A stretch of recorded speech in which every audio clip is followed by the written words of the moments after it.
My name is Davey Perron. I do the instrumentals and mixing and mastering for Ultra Nightmare. I am Patrick Fields, and I do the vocals alongside with David. We write the lyrics together. We are Ultra Nightmare. We are Ultra Nightmare. So the name Ultra Nightmare came from the game Doom 2016. It's one of the difficulty settings in the game, the hardest difficulty setting.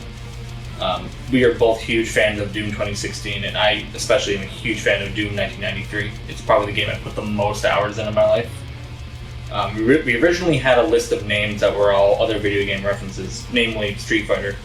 One of the original names of the band was Raging Demon, as well as like Surge of Murderous Intent.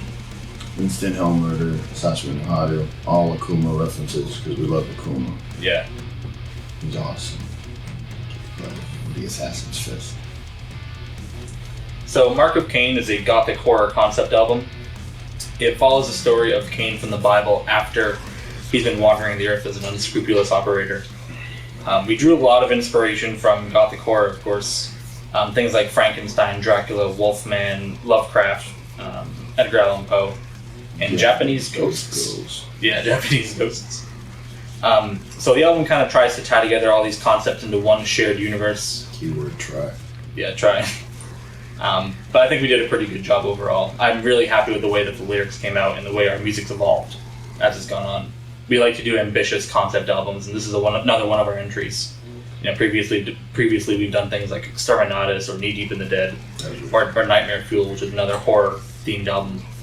So I think our evolution as a band has been really good, and I'm really happy with our latest release. Conceptually, the story of Kane is a biblical busybody. He's had a lot of time on his hands to just go around. He's had a lot of time on his hands. Just go.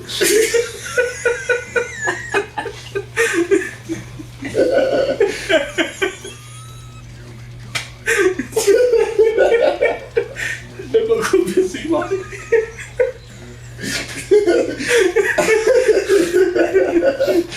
I do that. He's had a lot of time on his hands to just go around fucking stuff up. From being Jack the Ripper to not starting World War I, but he was directly responsible for the disfiguring of French soldiers in the trenches. But he didn't start World War II, that was someone else, not Kane. Not our boy Kane. So the lyrics on this album, we were trying to take all the gothic horror media that people are familiar with, things like Frankenstein, Dracula, and try to do interesting things with those stories. And we took inspiration from both real life and fiction.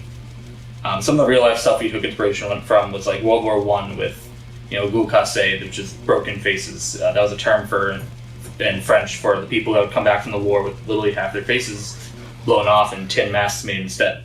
I thought that was a really fascinating concept, and given the time period, it fits well into that gothic horror template. One of our favorite characters, Richard Harrow. Yeah. He was based off that. He was one of the best, well-written characters, well-acted, just everything. Yeah, it's from the show Boardwalk Empire. Starring Steve Buscemi.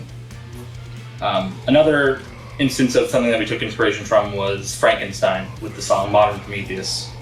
I did a lot of research trying to, look at the story of Frankenstein. What can I do interesting with it rather than just rehash the same old thing? So I took some of those original plot elements by Mary Shelley and did some things that I thought were an original take on it that kept things lyrically interesting, but also had that sense of familiarity to the listener. And then for songs like The Witch, I actually went to Salem, Mass to go research about the Salem witch trials to try to bring some sense of authenticity to the lyrics by researching the occult and trying to get an understanding of who were the actual real-life figures involved with that. I wasn't there, I was at work.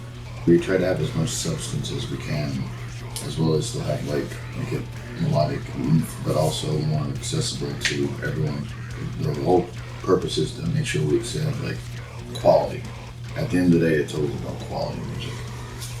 We learn Japanese and Lovecraftian for the Cthulhu songs. Yeah, we actually learned some of the phrases in the Call of Cthulhu and actually put them into a song, which was a challenging thing to try to sing. Yeah, very challenging. It's South-Pacific language. I'm just going to assume that's what it is, since that's what supposedly Ralia is. It's probably Samoan. So the art for this one was the first one of all of our albums that was made by me. Historically, we've always outsourced it. Previously, it's been my brother Michael Perron of Decimus Dark Arts. That's Decimus Dark Arts, Michael Perron.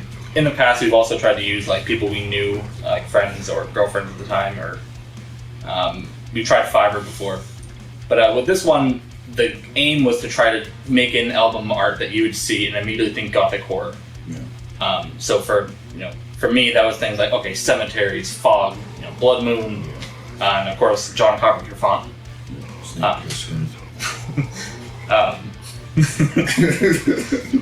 So that was our approach with the album art this time. In the past, we tried to do these big illustrative pieces, but this one's a little bit more pared down. Just a nice simple moon, cemetery, and it just immediately tells you what it's supposed to be. In my opinion, I think it looks great. It's very well done. Yeah, I'm really happy that it came out. And I like how visually it looks different from our other album covers in the past. If we were left to our own devices, I think all our albums would just be red and black unless we actually paid attention to everything we're putting out. Yeah. So to have something that was black, white, and gray with a little touch of red, I think separates it visually from the rest of the album arts. No. Yeah, I don't think it's important to have a label deal. Not in this day and age. I can see the benefit for it if you're a band that has a limited skill set, or maybe your members don't have enough time to do everything. Because the big benefit to a label, from my perspective, would be that they can get you in front of an audience far easier than it is to build an audience yourself.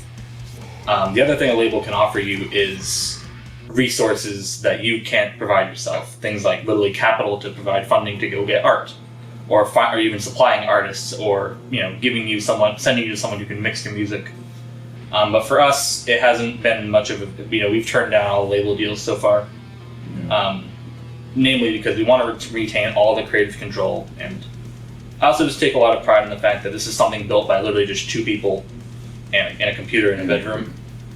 So I can see the benefit of a label in this modern day and age, but all the tools are out there to do it yourself, and that's what we've chosen to do. We're able to preserve our own creativity and artistic integrity and all that stuff.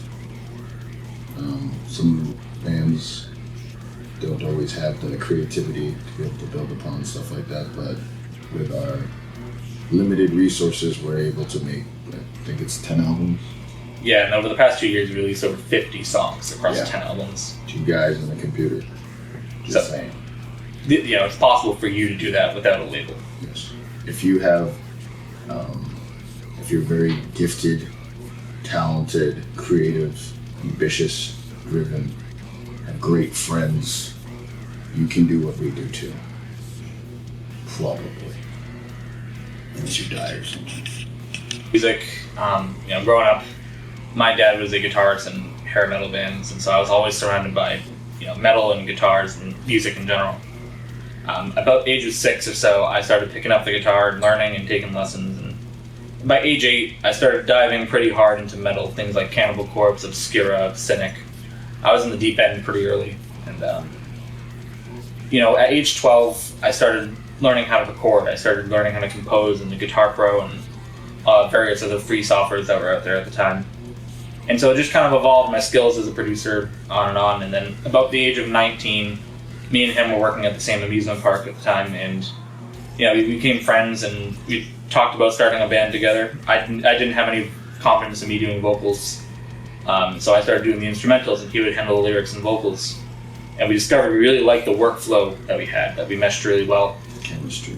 Yeah, and so we just started developing that more and more, and 2 years later, and 50 songs, here we are. 50 songs. And that's just the ones that we released. We got way more. Our backlog is crazy. Yeah. Our backlog songs is more than other bands have that they released. Probably. I have always liked music, like most living things. My dad also wrote music, but he was terrible. Fuck that guy. I've always had an eclectic taste in music, mostly because of my mom. She listened to a bunch of different stuff, so I listened to a bunch of different stuff. Usually the stuff that I like, I would prefer just things that sounded different or more aggressive. A lot of my taste still is more underground bands, whether it's hip hop or metal. I don't like the radio. I don't like mainstream music. I think most of it sucks. I wish that more of the bands, again, in the underground, had more attention put on them. A lot of the bands and artists, musicians, all that stuff, everything that's in the mainstream, it's all just like the top crust of shit that needs to be scraped off because it's all fucking terrible. It's bad. There's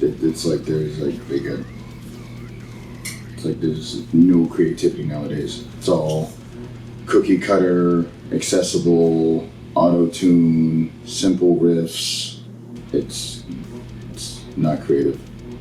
It's hollow. It needs to be toned down.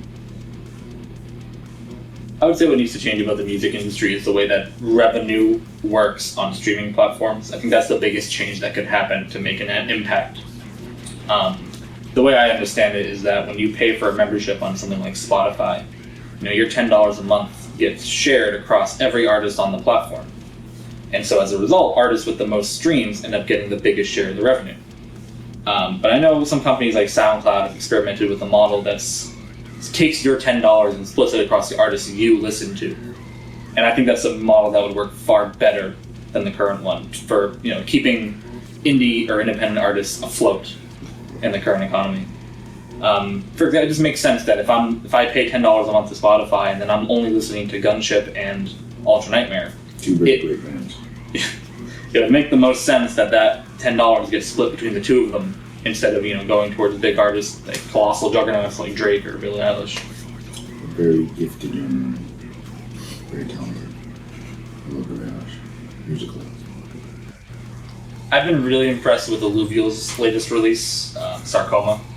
They're one of the only bands I feel that has gone from being an instrumental band to adding a vocalist and it not turning out really bad. In fact, I think their vocalist is probably one of the cooler voices in metal right now. Additionally, I really like Kat Von D's new album.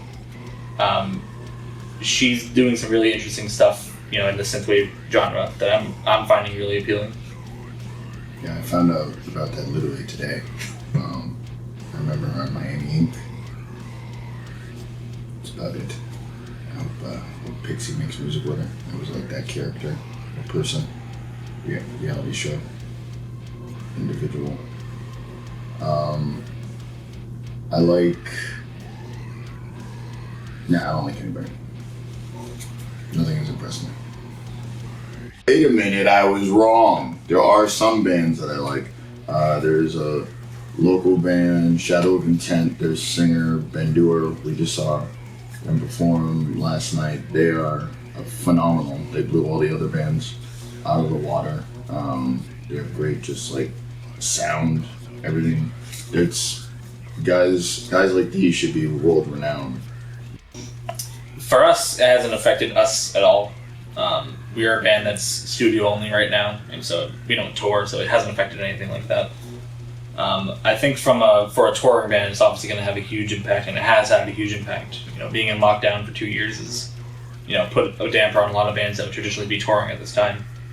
But on the flip side of it, a lot of people are now reinvesting in themselves creatively, and we are probably going to get a huge number of new musicians out of the pandemic, and we'll probably get some pretty cringy pandemic songs too. Yeah, there's already some. I've heard a couple. One was from Necro. Our local music scene is really diverse. We're only 30 miles away from Boston. I don't really consider Boston to be our local music scene, though. I consider us more to be like southern New Hampshire, maybe northern Massachusetts. We got some bands like Epicenter, who's a thrash band in, I believe, Pelham, New Hampshire, and they're doing some really interesting things. Yeah. I really like their progression over the years. They've gotten heavier and heavier. And their guitarist, Ryan Burke, actually did a feature for us on the song Ripper. Yeah, which he did an amazing job for. Yeah. Thank you very much. There's also other bands like Begat the Nephilim, who we saw live. We saw them at a live show with Deicide. Yeah. The Bleeding. And Cataclysm. And Begat the Nephilim was probably the best one on the ticket, surprisingly. Yeah, I'm friends with the drummer of that band, Josh. Very hard worker, always hustling, very driven, ambitious, positive. I would also like to say that at that show I was very impressed with the sheer athleticism of certain members of the band Deicide. The haste and movement that they were able to just completely just the trajection out of that concert. They left quicker than we did. It was impressive. I wish it was time. Because it's like,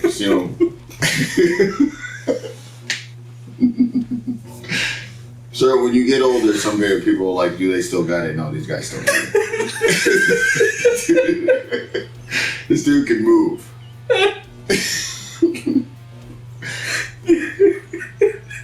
I wish he showed the same enthusiasm leaving the concert than he did entertaining the crowd, because you could tell when he was playing, he was getting into it because his back was facing the crowd and he was looking for the closest. He was looking for the closest exit. And when that last song was done, he was like, bam, and he moved. And I was like, that was the pitter patter of her feet. The feedback was amazing because I almost went deaf from it. So right now, the next thing on the horizon is printing merchandise and getting actual CDs printed out. So we can actually have a cool thing for you to buy. Yeah. I can also say that there is a Quake album in the works. I've been in the process of buying up all the Quake stock, all the synthesizers and some of the equipment used on Quake 2 specifically. They're champions of Quake. I get it. Hey. Oh! Sarge!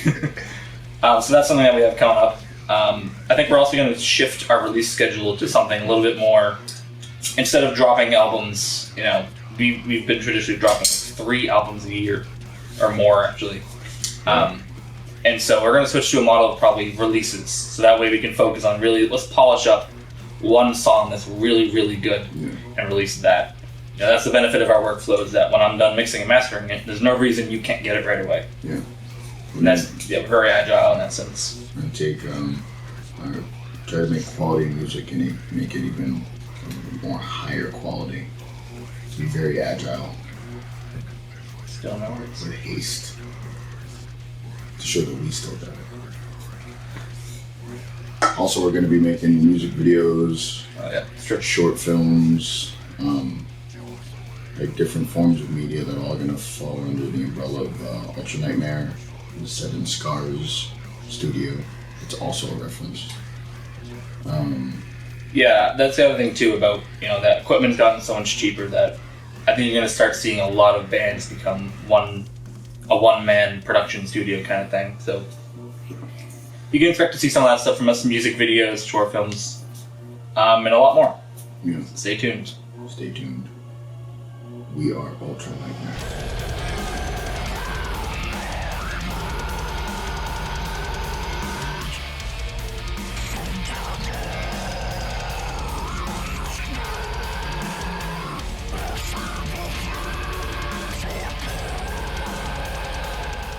Thank you for watching Antichrist magazine. Antichrist will make you come a second time. Wait, I don't get it. Second coming. Oh, okay. Yeah.